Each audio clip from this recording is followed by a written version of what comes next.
Hey, Mark, so here's part two of this presentation on why today matters. And I think we're going to start with attitudes. And, you know, in my world, attitude has always been everything. In fact, I've had people say they want to come back at me as me because they think my attitude is always up.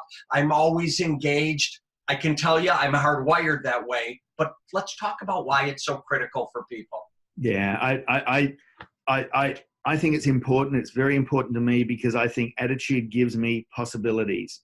Basically, every day, our attitude influences the people around us, whether that be for better or for worse. And taking responsibility for our outlook on our life and making the necessary adjustments to keep my attitude positive just has such a massive influence. You know, it's like any discipline. Your attitude will not take care of itself. You need to attend to it daily.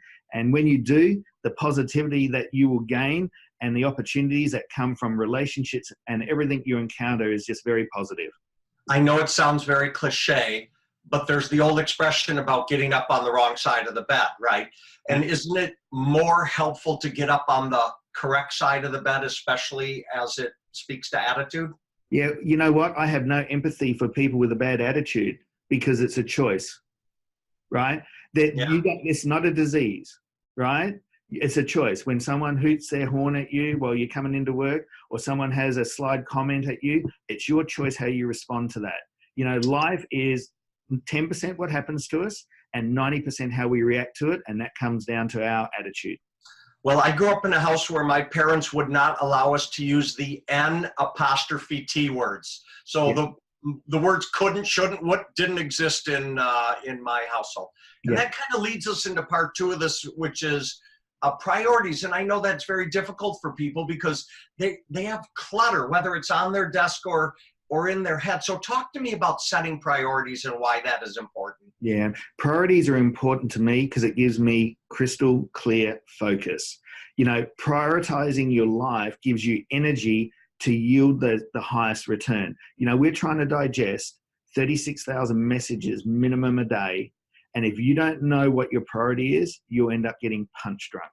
And you work out what's important to you and you grab those nuggets, stick it in your pocket. The rest of them you let go through to the catcher. You know, people don't pay average, you know, for people. And basically, you know, the world is full of a lot of average, and it's because people just don't prioritize on what's critically important that's going to give them the best yield.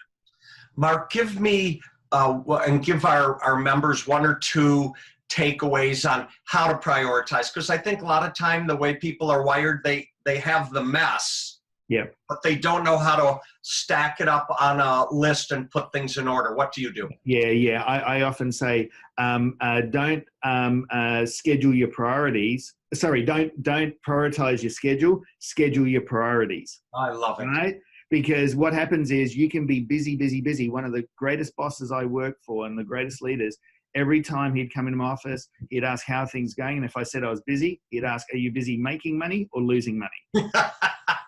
I like your old boss. All right, lastly in this presentation, and of course, I think we could do 2 hours on this, is talking about why your personal health is so critical. And as you know, I thank you time and time again for helping me move towards the vegetarian path, because I feel way healthier eating less meat, although bacon is still a food group in my world. But talk about health in general, please. Yeah, I value my health because it gives me strength, Alan. I'm well into my 50s now, and I feel better than I did in my 20s and maybe late teens. This is about making decisions on a daily basis, as little as they may appear, whether it be what we eat, what we exercise, and even the health of what we digest and the noise around us.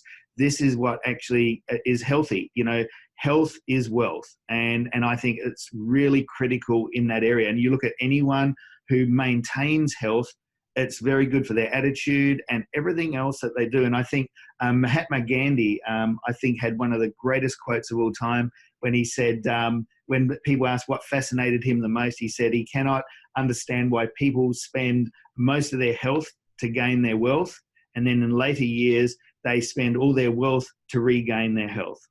How appropriate is that? Well, we know, and you know you don't look well in your 50s. I tell you that all the time. So you must have an older brother or something. But the being there's a very strong combination between physical and mental health. I know we're going to cover more of that later, and I can't wait to get into family, which is next. So I'll see you soon. Good stuff. Thanks a lot, Allan. Catch you shortly. Bye-bye.